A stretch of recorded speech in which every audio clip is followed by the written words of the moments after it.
Hi, everyone. Welcome back to Soma and Sage. Let me ask you something. Have you ever felt like you are sitting behind the wheel of a high-performance car? Your foot is slammed on the gas, the engine is roaring, you can smell the rubber burning, but the car isn't moving? You're just spinning your wheels, digging deeper into the mud. You have these big, beautiful goals. Maybe it's finally launching that business you talk about at dinner parties.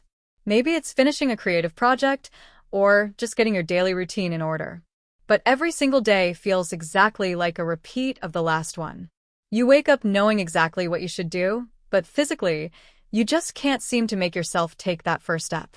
If that sounds familiar, I need you to listen to me very closely right now. You are not lazy, and you are not broken. This feeling of being stuck isn't a character flaw. It is genuine psychological friction. It is a universal human experience. Psychology teaches us that this is rarely about willpower. It is almost always the result of unconscious cognitive patterns that are holding you captive without you even realizing it. In today's episode, we are going to dive deep into the 3 hidden psychological causes of stuckness, the things happening in your brain right now. And more importantly, I'm going to give you 3 immediate, actionable strategies to break that cycle today. We're going to shift you from neutral into drive. Let's go. The first step to freedom is understanding the cage you're in. You can't fix a problem you can't see.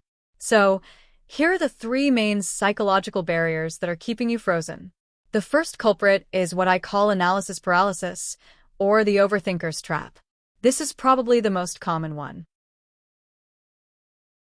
Let's say your goal is to start an online store. So, you sit down to work. But instead of selling a product, you start researching the best e-commerce software. Then you spiral into researching tax laws for 3 different states. Then you're looking up color psychology for your logo. Suddenly, it's been 4 hours, you have 45 browser tabs open, and you have made 0 actual progress. You are trying to find the perfect path, the perfect tool, or the perfect time to begin. Psychologically, this is called executive functioning overload. The prefrontal cortex, that's the CEO of your brain responsible for planning, looks at the sheer complexity of the task and gets completely overwhelmed. It decides that the safest way to save energy is to do nothing at all. In this case, the perfect is quite literally the enemy of the good. Number 2 is a double-edged sword. We talk a lot about the fear of failure, the fear of embarrassment, of proving to your family that you aren't good enough. That is real. But there is a silent partner to that fear that nobody talks about, the fear of success. Think about it. Success means change. If you actually succeed, people will expect more from you. You'll have more responsibility. You have to change your identity from the person who is dreaming to the person who is doing. Our brains are wired for safety and predictability above all else. Massive change, even if it's positive change like getting rich or getting fit, is perceived by the ancient part of your brain as a threat. This connects deeply to imposter syndrome. You might be unconsciously staying stuck because you're terrified that if you succeed, you'll eventually be exposed as a fraud, or that the fall from the top will hurt more than never climbing the mountain at all. So you stay in the safe zone. And finally, the third cause is the identity action gap. Here is the lie we tell ourselves. I just need to get motivated. Once I feel motivated, then I'll start. You are waiting for a lightning strike of inspiration. But the truth of human psychology is exactly the opposite.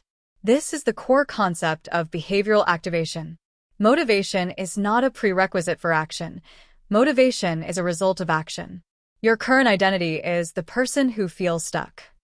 If you want to shift your identity to the person who is moving, you have to change the behavior first. You cannot think your way into a new way of acting. You have to act your way into a new way of thinking.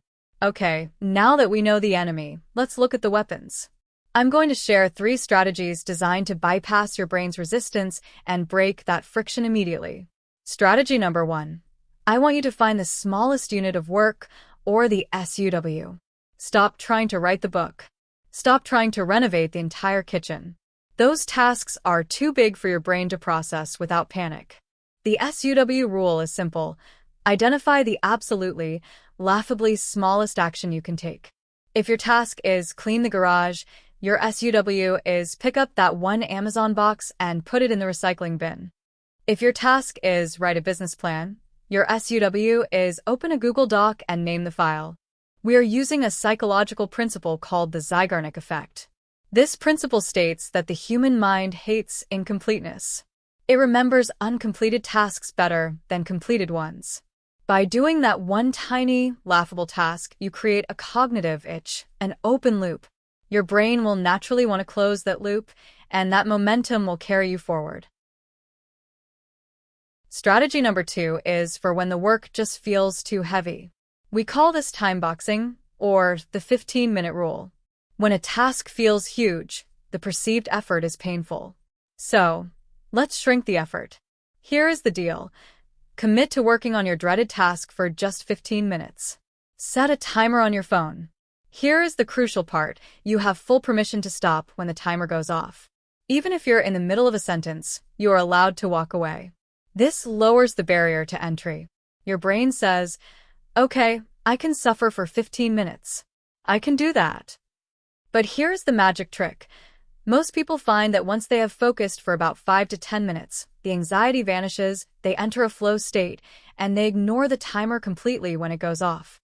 And finally, strategy number 3, create an environment of inevitability. We rely way too much on willpower. But willpower is a battery, and it drains throughout the day. I want you to stop relying on it. Instead, outsource your decisions to your environment. You need to arrange your physical space so that the next step is the easiest possible thing to do. If you want to work out in the morning, do not rely on your morning motivation. Lay your clothes, your socks, and your shoes directly in front of your bedroom door the night before, so you literally have to trip over them to leave the room.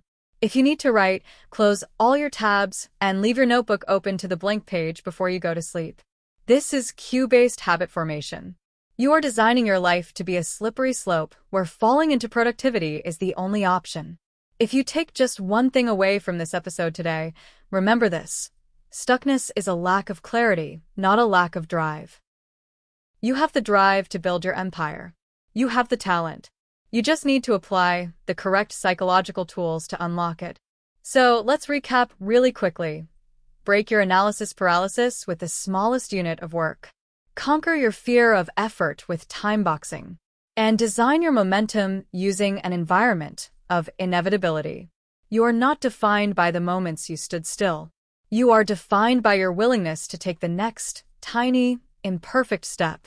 Now, I want to hear from you. I want you to make a commitment right now. Which one of these 3 strategies, S.U.W, time boxing, or environment, are you going to use today? Let me know in the comments below. I read them and I want to see you win. If you found this useful, please hit that like button and subscribe to Soma and Sage for more insights on success and building your empire. Now go get moving.